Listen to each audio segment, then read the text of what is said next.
seat. We're about to get started. Okay, perfect. I, again, am Melissa. I'm the Partnerships Manager at eporta. We are going to be talking about building a successful business in the creative industry. I am joined here by three professionals in the design industry, all very different firms, but very, very relevant to give you sort of a well-rounded overview of how they themselves have created really successful businesses in the industry. Rather than have myself introduce all of them, I will have you introduce yourself. Let's start with Charu. Can you hear me? Yes. So my name's Charu Gandhi, and I'm founder and director of a design studio called Elicyon. And what do we do? We're an interior design studio that delivers exquisite interior couture to our global client base. But we also, what's special about us is we bring together architecture, interior design, and project management into one studio, bringing the rigors of all of those practices together in the service that we offer. Hello, my name is Daniel Hopwood. I think my big claim to fame is that I'm the past president of that wonderful setup, which you're all members of, I'm sure, the British Institute of Interior Design. I run a design company called Studio Hopwood in Marylebone. I do mid-range to slightly higher residential, and breaking at last, into the commercial world. Hi everyone, I'm Steve Corcoran. I'm with House of Hackney. We're kind of the new kids on the block in interior design. All of our prints are rooted in kind of British heritage, and they have a real sense of fun. We're an interiors and lifestyle brand, and we're based over in Hackney, where it all began, and our studio is still there, so we're quite proud of our roots in East London. Okay, great. So let's start off with the early days. Let's begin with Charu. How did Elicyon start? Where did it all begin? So I had some early clients who believed in me, and I was between jobs, and I was offering to introduce them to other studios, and I had a client say, well, why don't you just do the project? And that became sort of food for thought, and it was a very lovely way to start because I already had a few people who would back the studio in terms of projects. So this client gave me 4 weeks to set up a studio, find an office, computers, a printer, and get it all set up, and we set a date when she'd come and visit, and if I had it ready to go, then she'd give me the project. And Dan, what about Studio Hopwood? I studied architecture, and I'd just gone through my part twos, and I'd worked for a number of firms. I was having the great joy of doing soil runs and door schedules. I then got a job at the RIBA, getting other architects' jobs. I was quite shocked to see how much an architect gets paid. And my boss saved me, I think, probably 5 years of struggle. He said, don't bother with it, Dan. He said, employ an architect if you want one. And they don't drive Rolls Royces, but interior designers can. Here I am. I haven't got Rolls Royce yet, though. And Steve, what about House of Hackney? So House of Hackney all began because our director, Frida, was on maternity leave and decorating her house, and found that she just couldn't find what she wanted on the market in England at the time, which was authentic design with an artistic flair, with kind of a real desire to champion British craftsmen. So everything that we do is made in England and really rooted in British heritage. So when she put all this together in her own home, kind of realized that there was the makings of a brand there without even realizing it, and the desire built from there. Kind of people came to see the house, and that was literally the House of Hackney, and it became a store, and now it's become an international brand. I think just to add to that, I think probably with us too is you described us both as professionals, which I mean there's a real pride in that, I think. And I think that I'm a lot older than you, but we are of a generation where interior design has become a recognised profession, and that's very much what I wanted to go into that world. Probably why I joined the BIID as well, because I wanted for my career to be recognised as a profession. And that kind of leads really nicely into my next question, which was, what were the challenges you faced? Did you find it hard when you first began, Dan, for people to recognize it as a profession? There are people, I mean, actually it was quite sweet, quite recently, a dear school friend of mine, I'm from Hull, the glamorous world of Hull, and she rang me up and she said, oh, really exciting, but my son's moving back in and I thought you might want to do his bedroom up. And try very carefully and politely saying, have you seen my website? You know, it is, I think for everybody, it's when you're starting off, it's hard to find your clients initially. You know, how are you going to make it work? Usually with some kids, it's actually they go and do their parents' house, get it photographed and get it out there. There's one thing I would say though, was I'd take any project on. My first project, in fact, was a mortuary.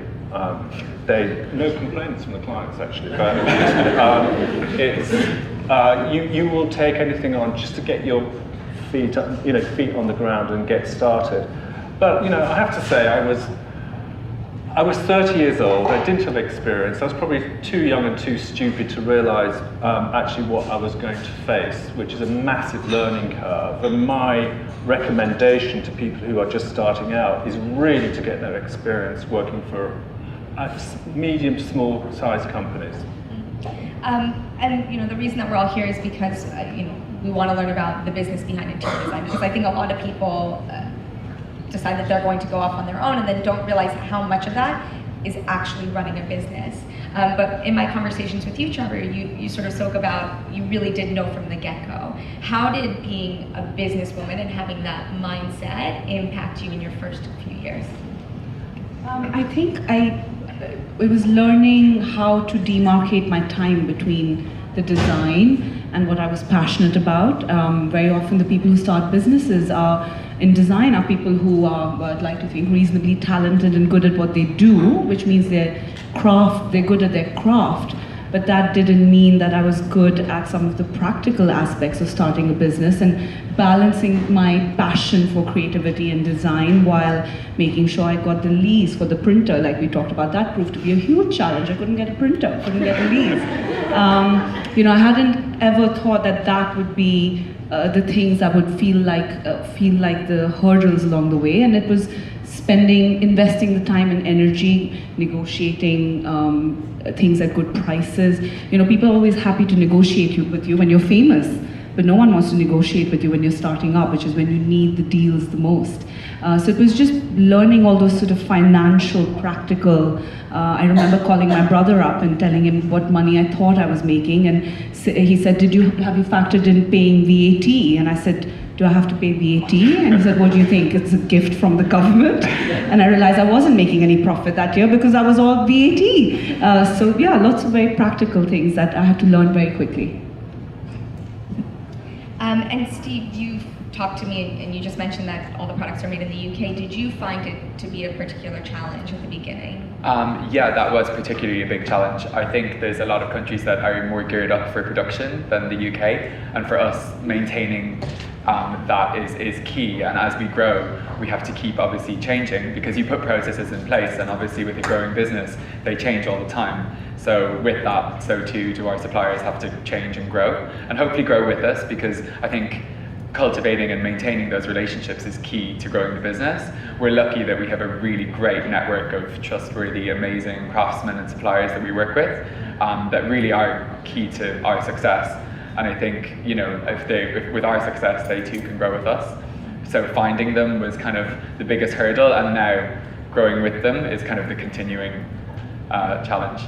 And considering all these challenges that were faced at the beginning, did you feel when each of your respective firms started that you were taking a risk?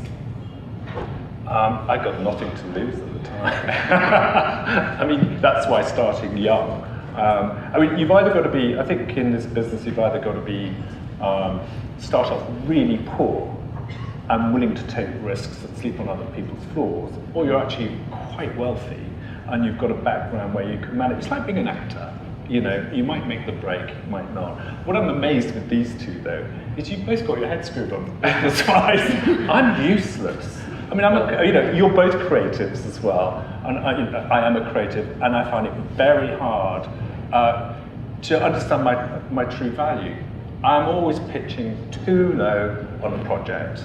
I just don't understand. I find it hard for something which seems really obvious design-wise, to me, it just flows, that somebody's actually going to pay for that as a service. It's hard to. The way that I get around it is I've got a few more hard-nosed people in my office, thank goodness, and I'll say, I thought we'd pitch at this price, and they say, you are kidding, Dan. It should be 3 times that amount, so that's my saving grace. Other people.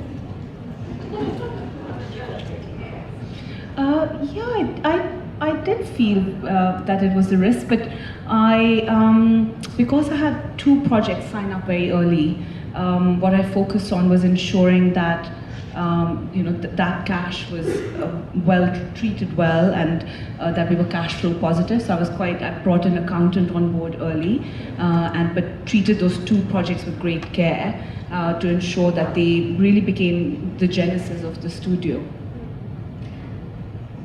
And you and I had a bit of a conversation about when it's right to hire, and you did decide to bring people on quite early on. And I'm not sure about you, Dan or Steve, but maybe you could elaborate on when you thought, okay, I'm ready to hire someone, and who that person was, whether it was a designer or a studio manager or an accountant, for example. I hired very, very early on.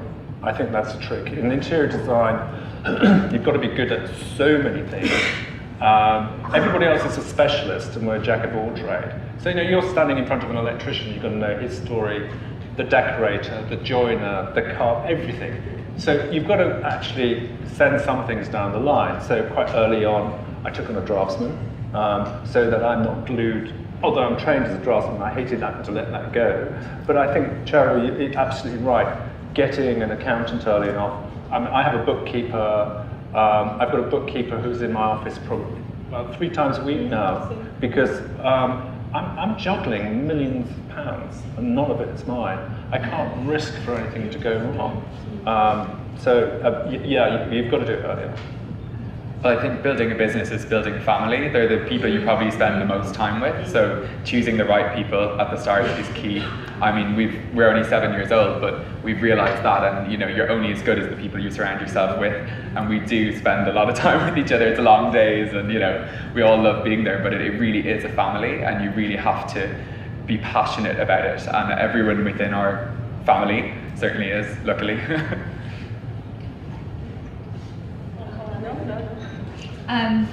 Okay, let's move on to building a brand, because this is something that I hear a lot of designers talking about, building their own brand. But it was actually quite funny because when I spoke to Steve, you said it was always very important for House of Hackney to have a very distinctive look. That's right?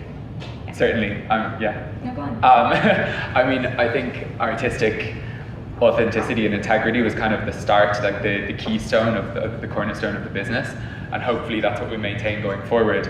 And you asked as well what we were most looking forward to, and what we were most looking forward to is growing that, because at the start you make decisions because of money or because of necessity, but as we grow you can make decisions because of your passion, and because what you really want to focus on, which for us is the kind of the artistic side of it, which is where we're going in the future, which is what makes it so exciting to be able to grow, because that kind of allows us to do what we're really passionate about, and we kind of maybe can stop focusing on ticking boxes and producing things because they'll bring in money or because we feel we should, but we can actually kind of do what we really love, which is designing and being more artistic. And for Dan and Charu, was it ever really important for either of you to have a distinctive look? No, absolutely not. I veer away from having a distinctive look.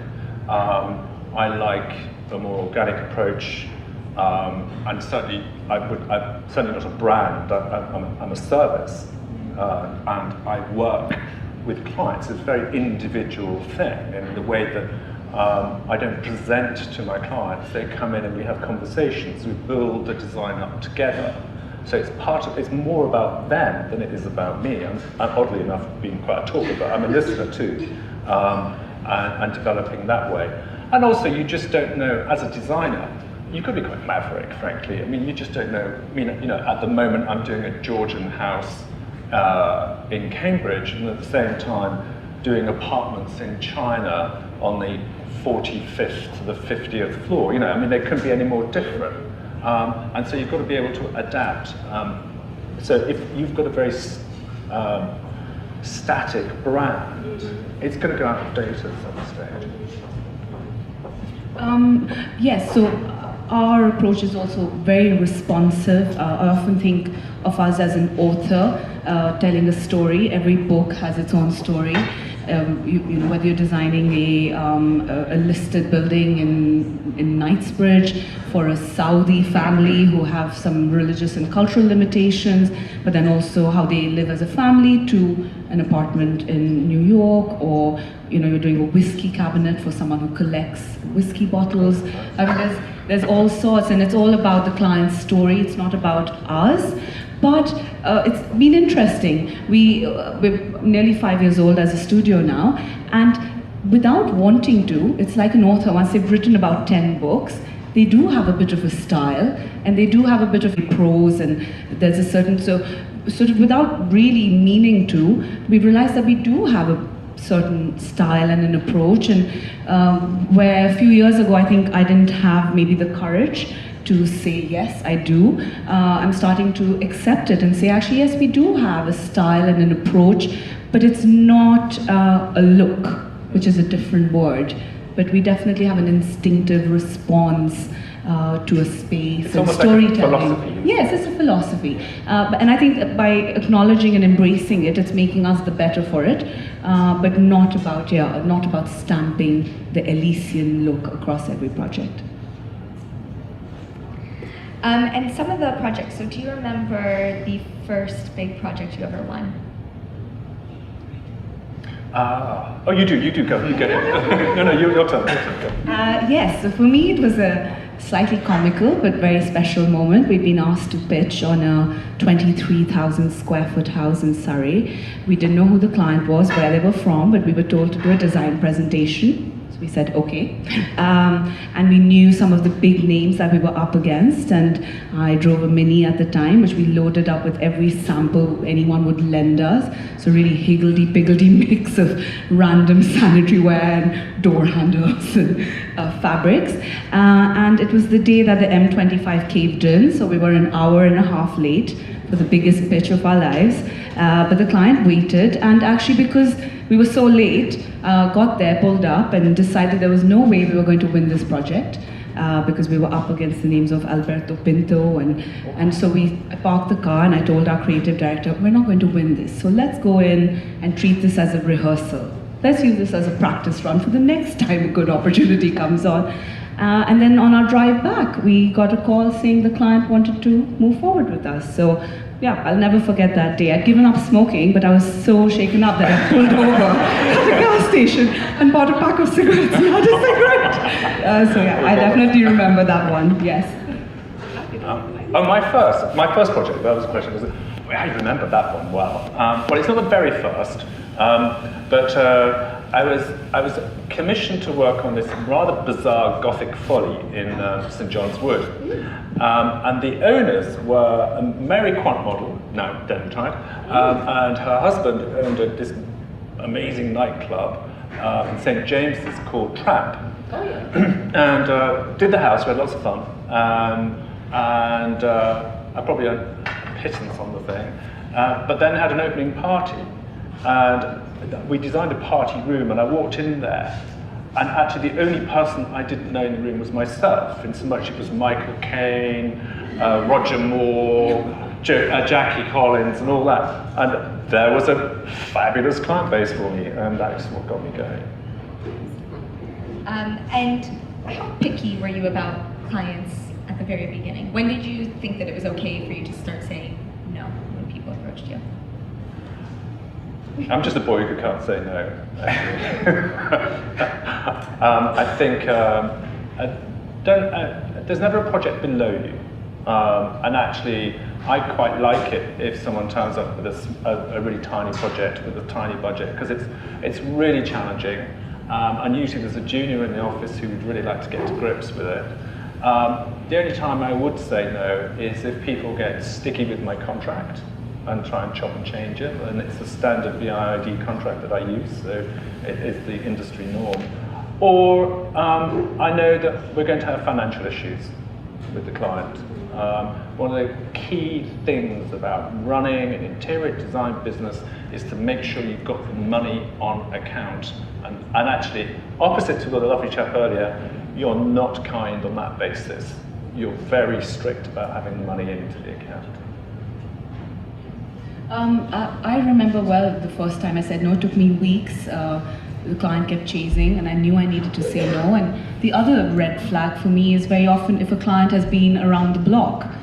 So they've either fallen out with 3 other design studios that I respect, I know are professional. Most of our profession is, acts very, very impeccably. Or they've approached 10 companies who've all said no for various reasons. And so that was, the first time it was a big house in St. George's Hill, and the client had fallen out with 2 designers, spoken to 5. It was an amazing project.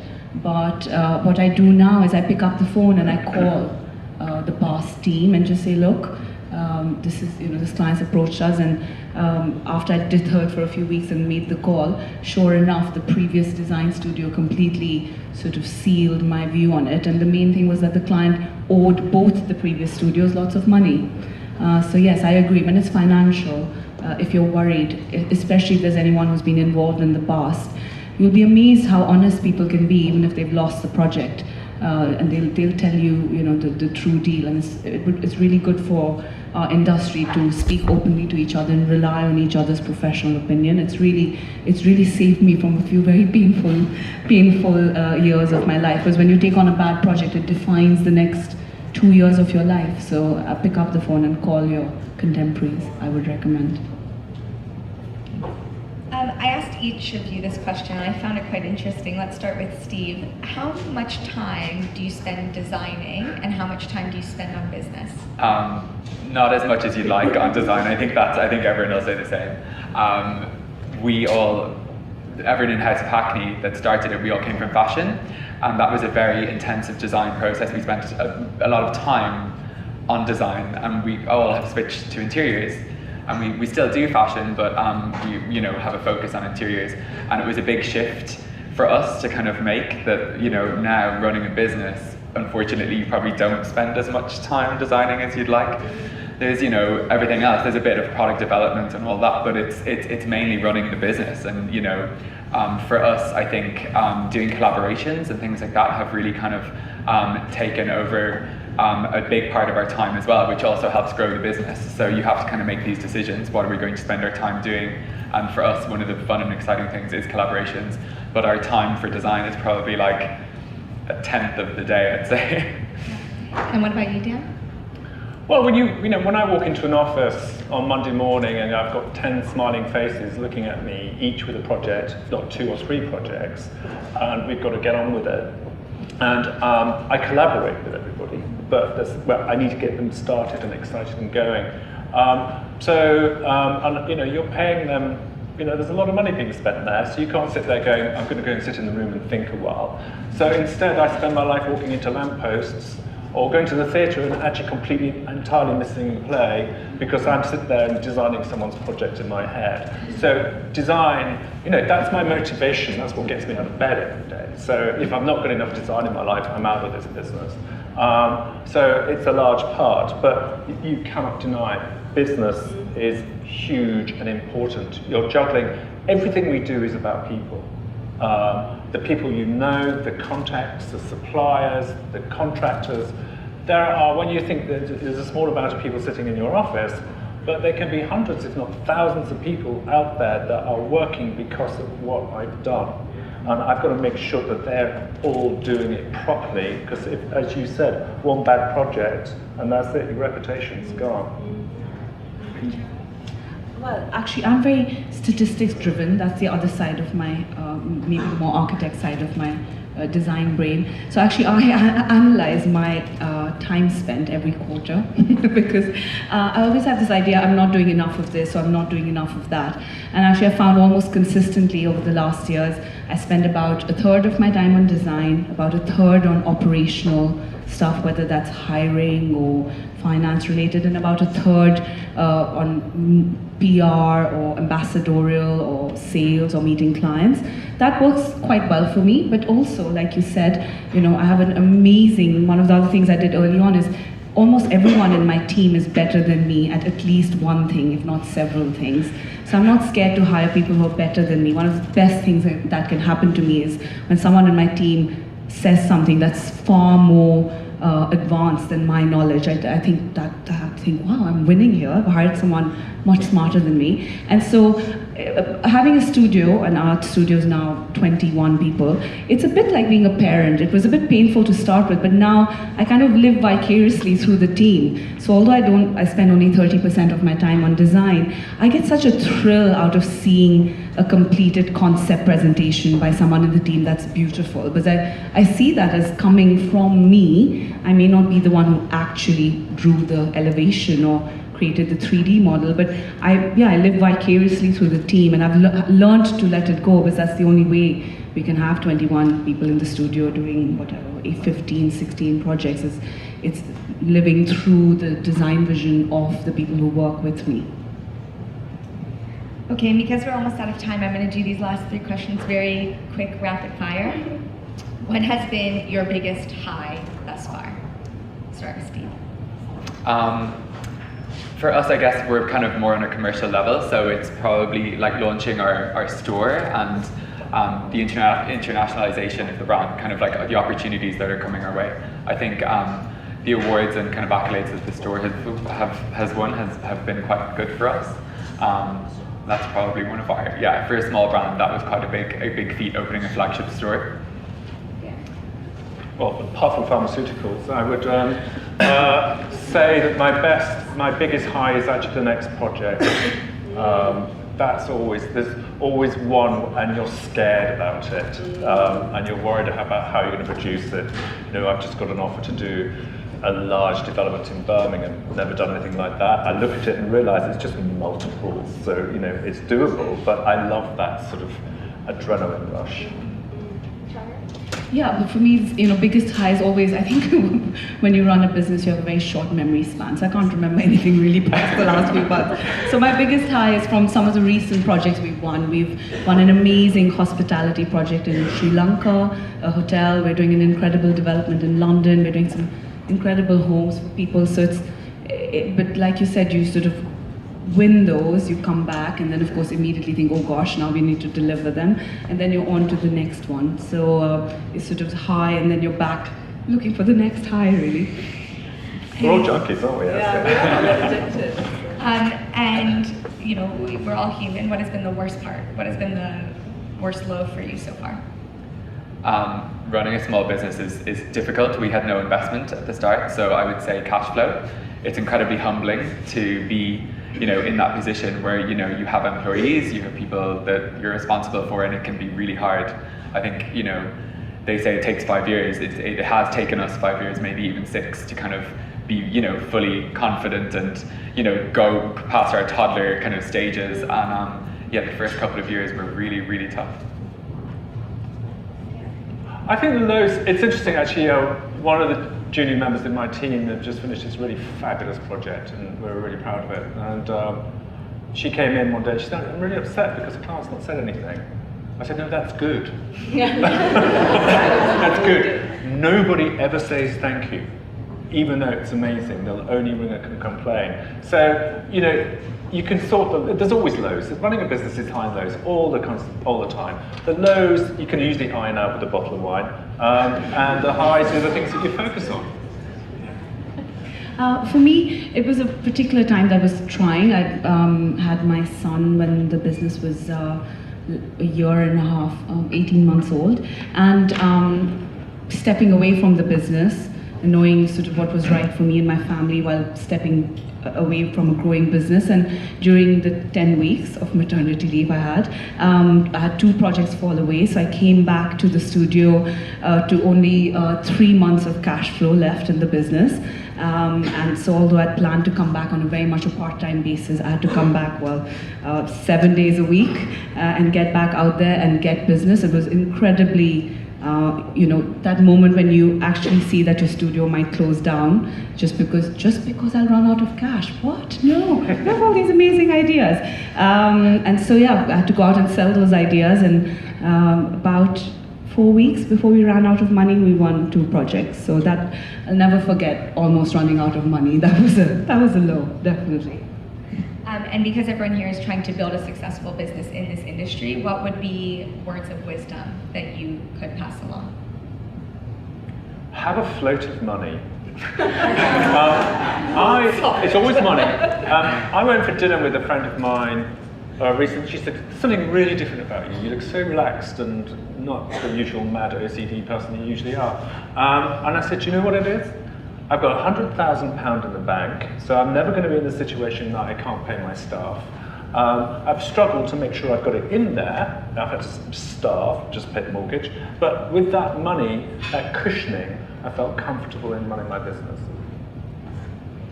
I think it's being passionate about your exact field that you're going into. If you're trying to decide which way to bring the business, you have to love it, or else how can you do it 14 hours a day? You know, you have to be so passionate to make it work, especially in the early years. So I think it's just choosing carefully which direction you go in and make sure it's one that you love and can be passionate about, because you have to, or it won't work. So it's, one is that passion, but pace that passion. So I found actually the second and third year quite hard because I had lots of adrenaline and passion in the first year, and I was making mistakes, but I didn't know what they were. And then in the second year I found out because they came back to bite me. So pace your adrenaline and your passion, reward yourself when you get something right. Take your foot off the pedal, give yourself, whether it's a few days or a few weeks, hire the best people you can find and or afford. Be a paranoid optimist. So hope for the best, but watch out for the worst. Really, really question everything. It's okay. People will judge you for it, make you feel like you're being unfair, but really, really watch out, because it's your business, it's your baby. It's okay for you to act like a bit of a tigress around it, or tiger. And that comes back to cash flow. Do not work for free. Do not work for free. And do not carry on working when a client doesn't pay you. I had a call today on a project where we have an overdue invoice, and the call started with, "Well, you know about the problems in the stock market in India." And I thought, this doesn't sound like we're getting paid soon. But could you guys keep working? Well, no. Well, until the stock market in India doesn't get fixed and we don't get paid, then we can't. So it's okay. Again, as designers, we're made to feel very awkward about saying, we need to get paid. It's okay. I think, again, if we support each other and we build this kind of collective profession where we stand up and say we can't work for free, we have to stop work when we aren't being paid, that will just protect and ring fence your kind of little pool of money. That's your safe place where you'll get through the next few months if things don't work out. And just be very tenacious and resilient, just keep going, keep putting one foot after the other. Okay, we are grossly over time, so we're not going to take any questions, but I have asked Steve, Dan, and Charu to stick around if you do have questions for them after the next panel. First of all, thank you so much. Big round of applause for our panel.